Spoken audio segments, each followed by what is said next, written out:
Hello friends, welcome to my channel CDP with Vani. I hope आप सब अच्छे होंगे, हेल्दी होंगे, अपनी स्टडी भी रेगुलर बेसिस पे कर रहे होंगे। सो लास्ट क्लास में मैंने एचटेट के प्रीवियस ईयर क्वेश्चंस को डिस्कस किया, जिसमें हमने 10 क्वेश्चंस को डिस्कस किया। अब उन्हीं को हम कंटिन्यू करते हैं। तो आज के जो क्लास है वो क्लास सेकेंड है। सो क्वेश्चंस को शुरू करते हैं। अब ज़्यादा टाइम वेस्ट ना करते हुए, तो जो फर्स्ट क्वेश्चन है, यानी कि जो 11th क्वेश्चन है, हमने कल 10 क्वेश्चन किए थे, तो आज 11th क्वेश्चन है। अब 11th क्वेश्चन क्या कह रहा है ये देख लेते हैं। ठीक है, which of the following is not an इनेट motive. देखो, हमने मोटिवेशन साइकिल पढ़ी थी ना, तो उस मोटिवेशन से ही क्या निकल के आया, मोटिव। अब देखो मोटिव क्या होता है हमारा। मोटिव हम कह सकते हैं, जैसे देखो, a goal directed pattern of behaviour that is not learn और एक्सपीरियंस, इसे कहते हैं हम क्या, मोटिव। यानी कि वो एक डायरेक्शन में काम करना जो कि एक्सपीरियंस नहीं है और कहीं से लर्न नहीं कर रखा, वो हमारे अंदर इनेट है, यानी कि जन्मजात है। वो होता है हमारा इनेट मोटिव। यानी कि किसी चीज को पाने के लिए कोई काम करना, ठीक है ना। जैसे हमने मोटिवेशन साइकिल पढ़ी थी कि हमें नीड हो रही थी, पहले हमारी लाइफ में बैलेंस था, फिर जब हमें नीड हुई उसके लिए हमारे अंदर एक ड्राइव राइज हुई, ठीक है ना। उसके बाद हमने क्या किया, उस ड्राइव को शांत करने के लिए हमने उसके लिए एक एक्शन लिया था, और उस एक्शन के फुलफिल होने से जो हमारी नीड है वो फुलफिल हो गई, तो एक बैलेंस क्रिएट हो गया। ये चीज हमने पढ़ी थी ना। तो मोटिव, इनेट मोटिव क्या है, किसी भी चीज को पाने के लिए एक जन्मजात इच्छा हम कह सकते हैं, या जो हमारे अंदर जो इच्छा है। जैसे अगर हम बात करते हैं फर्स्ट पॉइंट, जो इसमें ऑप्शन दे रखा है, हंगर। तो हंगर क्या है, देखो, हंगर हमारा इनेट मोटिव है, यानी कि हमें भूख लगेगी तो हम खाएंगे ना। हम कंट्रोल नहीं कर सकते इसको कि भाई हमें भूख नहीं लगी हम नहीं खाएंगे, हमें खाना पड़ेगा। ये चीज हमारे अंदर इनेट है, जन्मजात है। अगर हमें भूख लगेगी तो हम खाना खाएंगे। दूसरा है स्लीप। अगर हमें नींद आएगी, हमें सोने का मन करेगा तो हम सोएंगे। ये चीज हमारे अंदर है, ये चीज हमारे कंट्रोल में नहीं है। कुछ टाइम तक हम उसको कंट्रोल कर सकते हैं, बट ये नहीं कि हम उसे बिल्कुल ही अपने हाथ में कंट्रोल कर ले और हम ना सोए। इसीलिए ये हमारे अंदर क्या है, इनेट है। ऐसे ही पेन अवॉइडेंस, देखो जैसे जैसे बच्चा होता है, वो उसे पहले कुछ नहीं पता होता, तो वो क्या करता है, जो इन्फेंसी स्टेज में जो बच्चा होता है, वो गर्म पानी को छूता है, एकदम से वो अपने हाथ हटा लेता है पीछे। क्यों? क्योंकि उसको पेन हुआ। ये चीज उसके अंदर इनेट है। अगर उसे दर्द होगा तो वो उस चीज के पास नहीं जाएगा फिर से, या वो उस चीज को अवॉइड करेगा। तो पेन अवॉइडेंस, ठीक है। अब है अचीवमेंट। देखो, कोई भी चीज अचीव करने के लिए हमारे अंदर इनेट नहीं होता, ये हमें कोई ना कोई लालच कह सकते हैं हम, या कोई ना कोई बाहरी मोटिवेशन हमारे पास होता है किस चीज का, अचीवमेंट का। जैसे देखो, मम्मी कई बार बोलते हैं कि बेटा ये सामान ला दे, तो हम उन्हें क्या कहते हैं, हमें क्या मिलेगा, तो हमें एक्सटर्नल मोटिवेशन क्या है हमारे लिए, या वो 10 रुपए या वो 5 रुपए जो मम्मी कहते हैं कि चल 10 या 5 रुपए ले लियो, तो वो क्या है, एक्सटर्नल मोटिव है, एक्सटर्नल मोटिवेशन है हमारा, जिसकी वजह से हम वो वर्क कर रहे हैं। तो इसमें बोला है जो इनेट मोटिव नहीं है। तो इनेट मोटिव क्या नहीं है, हंगर है हमारा इनेट मोटिव, स्लीप है हमारा इनेट मोटिव, पेन को अवॉइड करना है हमारा इनेट मोटिव। यानी कि जो बचा हमारे पास क्या, अचीवमेंट नहीं है हमारा इनेट मोटिव। अचीवमेंट क्या है, हमारा एक्सटर्नल मोटिव है, हमें कुछ मिलेगा कोई चीज को अचीव करने के लिए तो हम उसको करेंगे। तो ये था आपका फर्स्ट क्वेश्चन, ठीक है। अब नेक्स्ट क्वेश्चन पे हम चलते हैं। जैसे नेक्स्ट क्वेश्चन है हमारा, the stage of obedience for avoiding punishment is included in which level of morality in Kohlberg theory of moral development. पिछली क्लास से पहले हमने 2 पार्ट्स में अपनी कोलबर्ग की थ्योरी को कंप्लीट किया था, जिसमें हमने 3 लेवल और 6 स्टेजेस को डिस्कस किया था।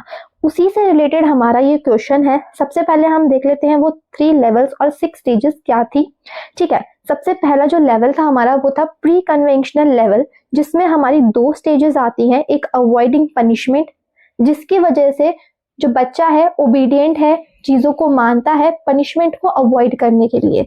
दूसरा है एमिंग एट अ रिवॉर्ड, यानी कि उसको किसी ना किसी वर्क के करवाने के लिए उसको कोई ना कोई रिवॉर्ड चाहिए, ठीक है, या तो उसको कोई ट्रीट चाहिए, ठीक है। ये थी 2 स्टेज फर्स्ट लेवल की। Pre conventional level.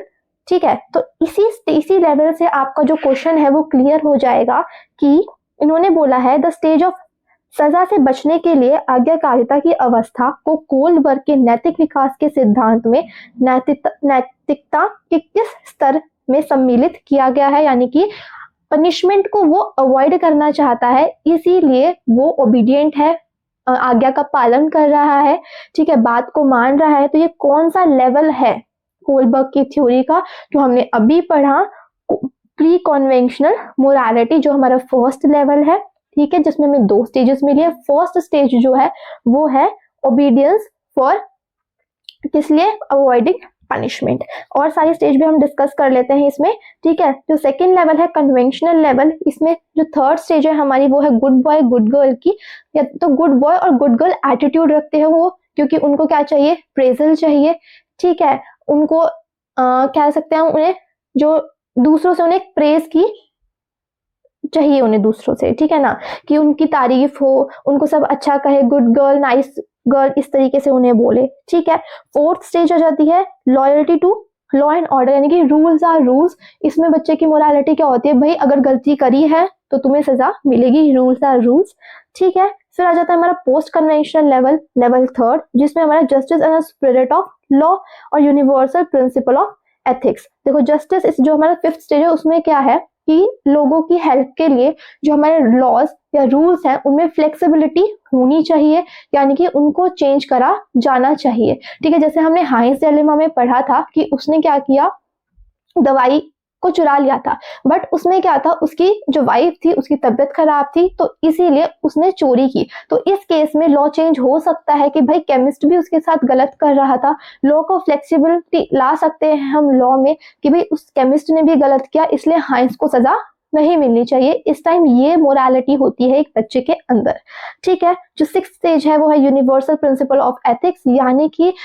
मोरालिटी को फॉलो करने के लिए किसी भी हद तक चले जाना, अपनी जान की भी परवाह ना करना। तो ये थी हमारी 6 स्टेजेस और 3 लेवल ऑफ मोरालिटीज, ठीक है, जो कि कोलबर्ग ने दिए, हमारे लॉरेंस कोलबर्ग ने, ठीक है। और क्वेश्चन का आंसर आपको पता लग गया है, प्री कन्वेंशनल मोरालिटी, ठीक है। सो नेक्स्ट क्वेश्चन पे चलते हैं, ठीक है। नेक्स्ट कहता है which of the following is not a principle of development. हमने प्रिंसिपल ऑफ डेवलपमेंट क्लासेस में डिस्कस कर चुके हैं हम इस टॉपिक को, प्रिंसिपल ऑफ डेवलपमेंट, जिसमें हमने बहुत सारे प्रिंसिपल ऑफ डेवलपमेंट पढ़े, जिसमें हमने प्रिंसिपल ऑफ कॉन्टिन्यूटी पढ़ा, principle of heredity and product of heredity and environment को हमने डिस्कस किया, प्रिंसिपल ऑफ इंटर रिलेशन को हमने डिस्कस किया, और प्रिंसिपल ऑफ लीनियर हमने पढ़ा कि जो principle of development is linear और स्पाइरल, इस चीज का ये प्रिंसिपल हमने पढ़ा। तो इसने बोला है कि कौन सा प्रिंसिपल जो डेवलपमेंट है उसका प्रिंसिपल नहीं है, कौन सा सिद्धांत विकास का इसमें नहीं है। नहीं पर आपको बहुत ज्यादा फोकस करना है। बच्चे क्या करते हैं, जल्दी जल्दी में क्वेश्चन गलत पर क्वेश्चन तो सही पढ़ते हैं, बट वहां पे नॉट या नॉट नहीं लिखा हुआ, इसमें वो लोग बहुत ज्यादा जल्दी जल्दी में गलत कर देते हैं और वो नॉट को पढ़ते ही नहीं है। तो देखो प्रिंसिपल ऑफ इंटर रिलेशन हमने पढ़ा है कि भाई डेवलपमेंट में प्रिंसिपल ऑफ इंटर रिलेशन को, कि भाई जो सारे एस्पेक्ट है डेवलपमेंट के, चाहे वो फिजिकल एस्पेक्ट हो, ठीक है, इमोशनल हो, कॉग्निटिव हो, सोशल हो, ये सारे एक दूसरे से इंटर रिलेट करते हैं। अगर एक भी एस्पेक्ट में कोई डिस्टर्बेंस क्रिएट होती है तो सारे जो हमारे एस्पेक्ट है उन सब में डिस्टर्बेंस हमें देखने को मिलती है। इसीलिए प्रिंसिपल ऑफ इंटर रिलेशन जो है वो हमारा डेवलपमेंट का प्रिंसिपल है। प्रिंसिपल ऑफ वेरिएशन, कि भाई हर प्रिंसिपल ऑफ वेरिएशन, यानी कि देखो डेवलपमेंट क्या है, जरूरी नहीं कि हर इंडिविजुअल की जो डेवलपमेंट हो वो सेम पेस पे हो सकता है कोई इंडिविजुअल है वो जल्दी चलना सीख जाए, और हो सकता है कोई जो बच्चा है वो धीरे चलना सीखे, तो इसलिए वेरिएशंस भी है, ठीक है ना। हो सकता है कोई किसी के मसल्स या कोई जल्दी खड़ा होने लग गया हो बच्चा, और कोई हो सकता है किसी की मसल्स थोड़ी वीक रही हो तो, या बोन्स थोड़ी वीक रही हो तो वो थोड़ा टाइम लेकर वो चलेगा, बट थोड़ा टाइम लेकर चलेगा। तो हो सकता है कि प्रिंसिपल ऑफ वेरिएशन को भी हमने डिस्कस किया था, ठीक है। फिर आता है प्रिंसिपल ऑफ डायरेक्शन, यानी कि यहाँ पे डायरेक्शन कौन सी बात हो रही है, सेफेलोकॉर्डल और प्रॉक्सिमोडिस्टल। सेफेलोकॉर्डल यानी कि हेड टू टो जाती है हमारी डेवलपमेंट, और प्रॉक्सिमोडिस्टल नियर टू फार यानी कि सेंटर से पेरिफेरी की तरफ हमारी डेवलपमेंट प्रोसीड करती है। तो इसमें पूछा है नॉट प्रिंसिपल ऑफ डेवलपमेंट, जो कि नहीं है, यानी कि प्रिंसिपल ऑफ सेग्रीगेशन, इस तरीके का कोई भी प्रिंसिपल हमने डिस्कस नहीं किया था। ठीक है, आई होप आपको क्वेश्चन समझ आया होगा। नेक्स्ट पे चलते हैं। ठीक है, which of the following pair is incorrect. देखो ये हमने पढ़ा था किसमें, व्हील ऑफ इमोशन हमने पढ़ा था, इमोशंस की जो हमने थ्योरी करी थी उसमें हमने 3 थ्योरीज या 4 थ्योरीज को डिस्कस किया था। उसमें जो लास्ट थ्योरी हमने पढ़ी थी वो था हमारा व्हील ऑफ इमोशन, ठीक है ना, हमने पढ़ा था। तो इसमें क्या है, सबसे पहले इस व्हील ऑफ इमोशन को हम देख लेते हैं। इस तरीके का कोई व्हील हमने अपनी क्लास में डिस्कस किया था जिसमें हमने थ्योरीज ऑफ इमोशंस पढ़ी थी। ठीक है, देखो यहाँ पे कुछ इमोशंस दिए गए हैं। ठीक है, अब इसमें बोला है इस क्वेश्चन में कि कौन सा इमोशन किसका पेयर है, ये पेयर्स भी हमने पढ़े थे, तो देख लेते हैं। सबसे पहले यहाँ पे बात हो रही है एस्केप की। अब देखो एस्केप का पेयर क्या बन रहा है, देखो यहाँ पे लिखा हुआ है आपका एस्केप। देखो तो हमें फियर, जैसे हमें बताने कि कौन सा पेयर मैच कर रहा है और कौन सा नहीं कर रहा। तो देखो जब हमें डर लगता है तो हम वहां से एस्केप कर जाते हैं, चले जाते हैं ना वहां से। ठीक है, एंगर है तो हम रिपल्शन यानी कि रिपल्स कर देते हैं हम उन चीज को, रिपल्शन यहाँ पे होता है। ठीक है, वंडर है यानी कि जब हमें आश्चर्य होता है, चीज तो हमें जिज्ञासा आती है हमारे अंदर ना। तो यहाँ पे सबसे जो अलग पेयर हमें देखने को मिलता है ना, वो कौन सा पेयर है यहाँ पे, अपील और डिस्ट्रेस। ठीक है ना, तो यहाँ पे इसका आंसर क्या होगा, हाँ यहाँ पे इसका आंसर होगा अपील और डिस्ट्रेस। ठीक है, तो नेक्स्ट क्वेश्चन पे चलते हैं।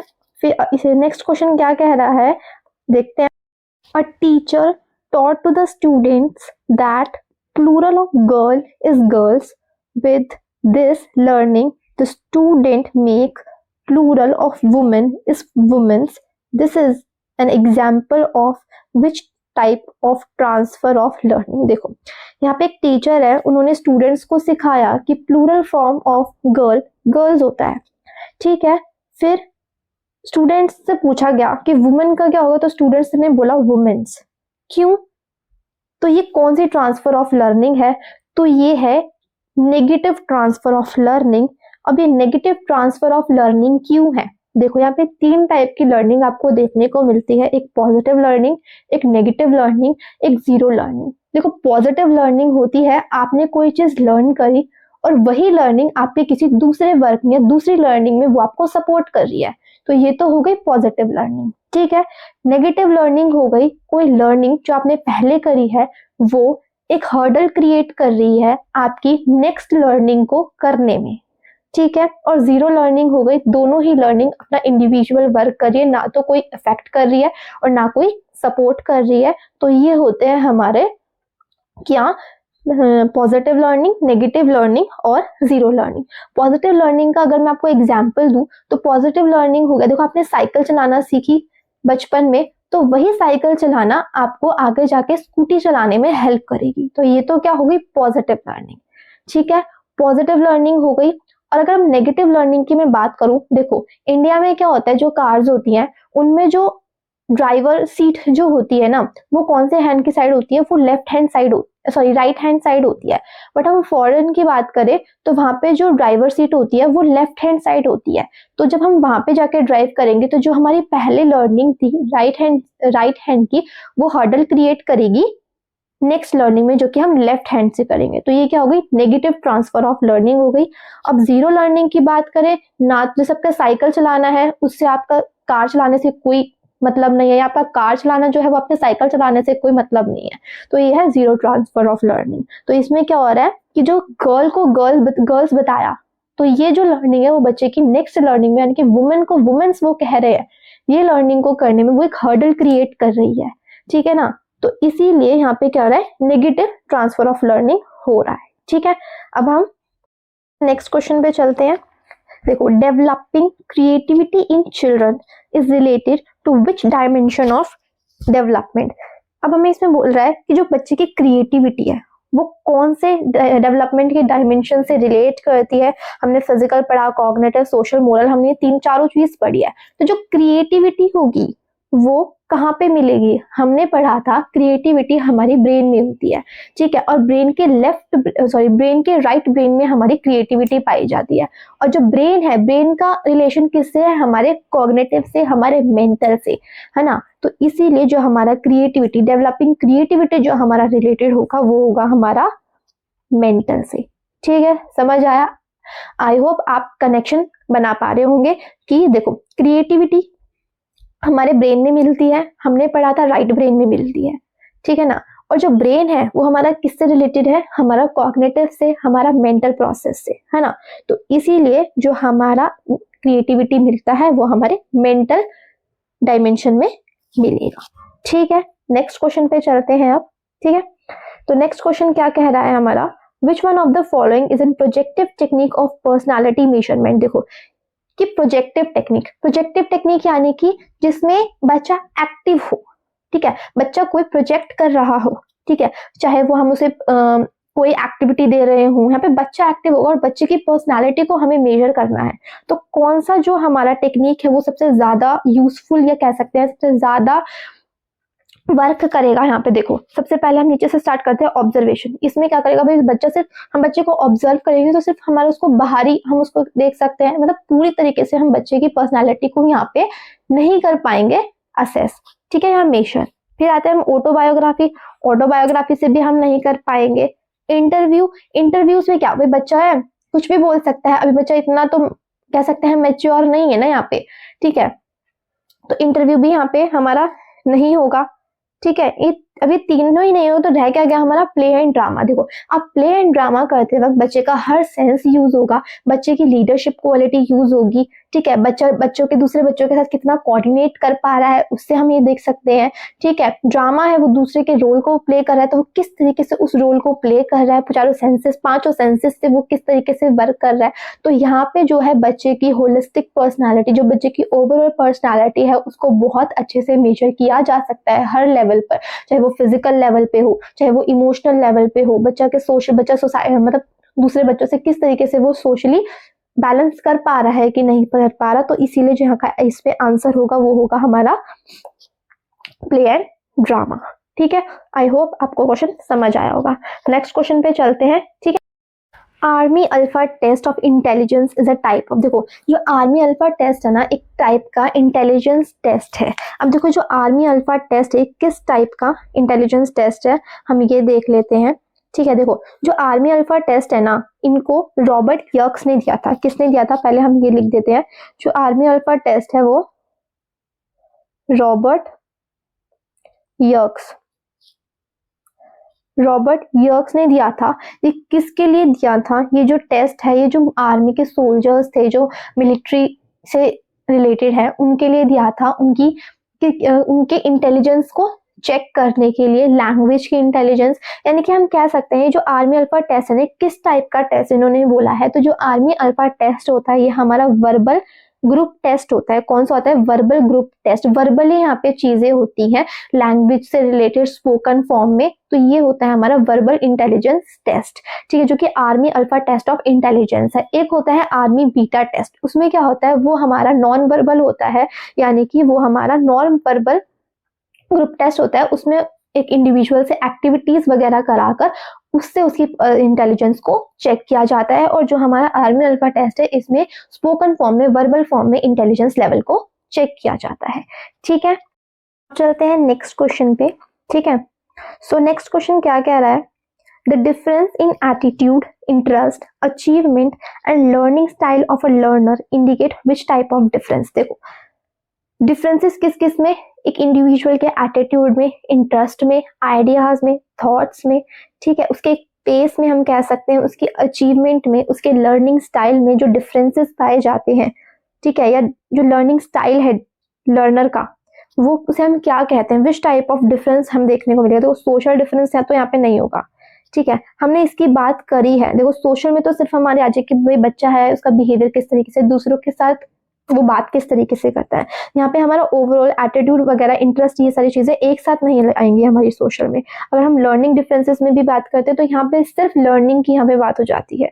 इमोशनल की बात करें तो यहाँ पे सिर्फ इमोशन की बात हो जाती है। बट जो हमारा इंडिविजुअल डिफरेंस है यहाँ पे हम हर किसी डिफरेंस की बात कर सकते हैं, चाहे वो एटीट्यूड हो, चाहे वो इंटरेस्ट हो, बच्चे के अचीवमेंट हो, बच्चे के डिफरेंट लर्निंग स्टाइल्स हो, तो हम यहाँ पे हर किसी इंडिविजुअल के जो डिफरेंसेस हैं, चाहे वो पेस पे हो, ग्रोथ पे हो, डेवलपमेंट में हो, तो यहाँ पे हम हर किसी की लेवल की बात कर सकते हैं। तो इसीलिए जो इसका आंसर होगा विच टाइप ऑफ डिफरेंस, अगर हम इसकी बात करें तो वो है इंडिविजुअल डिफरेंस। ठीक है, क्वेश्चन पे चलते हैं। देखो, a little girl daily changes the cloth of her doll according to पियाजे theory of cognitive development, this is called age. देखो, ये कॉन्सेप्ट हमने पढ़ा है पियाजे की थ्योरी में। ठीक है, इसमें क्या कह रहा है, देखो एक गर्ल है, वो डेली अपने जो उसकी डॉल है उसके क्लोथ चेंज करती है, उससे बात करती है, ठीक है, उसके साथ सारे अपने सीक्रेट शेयर करती है, ठीक है, उसको अपने साथ सुलाती है, उसकी पूरी देखभाल करती है। तो ये क्या है, ये क्या है कि वो एक नॉन लिविंग थिंग, जो उसकी डॉल है उसको एक लिविंग थिंग की तरह ट्रीट कर रही है, उसको खिला रही है, पिला रही है, ठीक है, उसको नहला रही है, वो उसके कपड़े चेंज कर रही है डेली, ठीक है, उसके साथ खेल रही है, उसके साथ बातें कर रही है। तो वो क्या है, एक नॉन लिविंग थिंग को, जो वो डॉल है उसे एक लिविंग थिंग की तरह वो गर्ल ट्रीट कर रही है। तो ये कौन सा कॉन्सेप्ट है पियाजे की थ्योरी का, इस कॉन्सेप्ट को हमने डिस्कस किया है। तो ये जो कॉन्सेप्ट है वो है हमारा, जो कि हमारा किस में आता है, हमने पढ़ा है इसको कि हमने कौन से स्टेज में ये आता है, जब जो बच्चा होता है वो प्री ऑपरेशनल स्टेज में होता है, यानी कि 2 से 6 साल का बच्चा, यानी कि जो अर्ली चाइल्डहुड होता है हमारा, उसमें हम स्टेज में हमें ये देखने को मिलता है, जिस कॉन्सेप्ट को हम कहते हैं एनिमिज्म। एनिमिज्म क्या होता है, जब एक इंडिविजुअल ट्रीट करता है एक नॉन लिविंग थिंग को एज अ लिविंग थिंग की तरह, उसके साथ बात करता है, उसके साथ खेलता है, उसके साथ उसके कपड़े चेंज करता है डेली बेसिस पे, तो ये क्या है, एनिमिज्म।